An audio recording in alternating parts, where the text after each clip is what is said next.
ரசூலுல்லாஹி ஸல்லல்லாஹு அலைஹி வஸல்லம் சொன்னார்கள், பதஅ அல்-இஸ்லாமு கரீபன் வஸயஊது கரீபன் ஃபதூபா லில்-குரபா ஃபதூபா லில்-குரபா ஃபதூபா லில்-குரபா. இஸ்லாம் ஒன்றுமே இல்லாமல் தோன்றியது, அதுபோல் இஸ்லாம் ஒன்றுமே இல்லாமல் வீழும். எந்த நிலைமையில் ஆரம்பமானதோ அதே நிலைமைக்கு இஸ்லாம் மீண்டும் திரும்பும். கண்ணியத்தை இழப்பாய், ஆற்றலை இழப்பாய், வெற்றியை இழப்பாய், எல்லாம் இழக்கக்கூடிய ஒரு சூழ்நிலை வரும். ஃபுல் ஸ்டாப் வைக்கல, ஒரு வார்த்தை சொன்னார்கள், ஃபதூபா லில்-குரபா. அந்த குரபாக்களுக்கு நற்செய்தி உண்டு.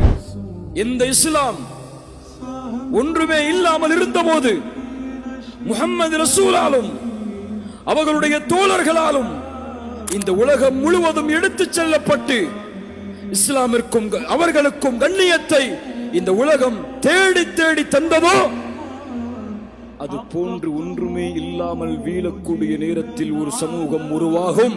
இழந்த கண்ணியத்தையும் இழந்த வெற்றியையும் மதிப்பையும் பெற்றுத் தருவதற்காக அந்த சமூகம் வீறு கொண்டு எழும். விழுந்த கண்ணியத்தை உயர்த்தும் வரை தன் வாழ்வின் கண்களை மூடாது அந்த சமூகம்.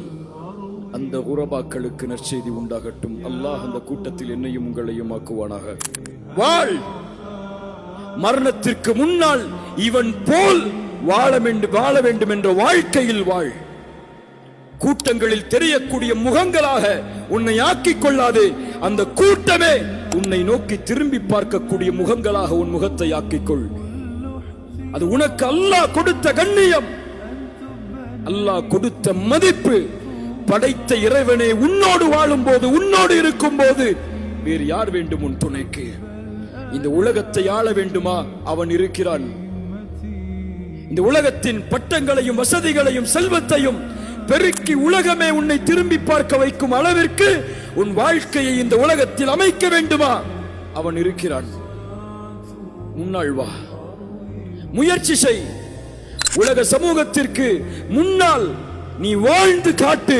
இப்படித்தான் வாழ வேண்டும் என்ற வாழ்க்கையை, இப்படித்தான் ஒரு முஸ்லிம் வாழ்ந்து மரணிப்பான் என்ற வீரத்தை உன் கண் மூடக்கூடாது. உன்னால் ஒரு மனிதன் வாழ்ந்தான் என்ற செய்தியை கேட்காமல்.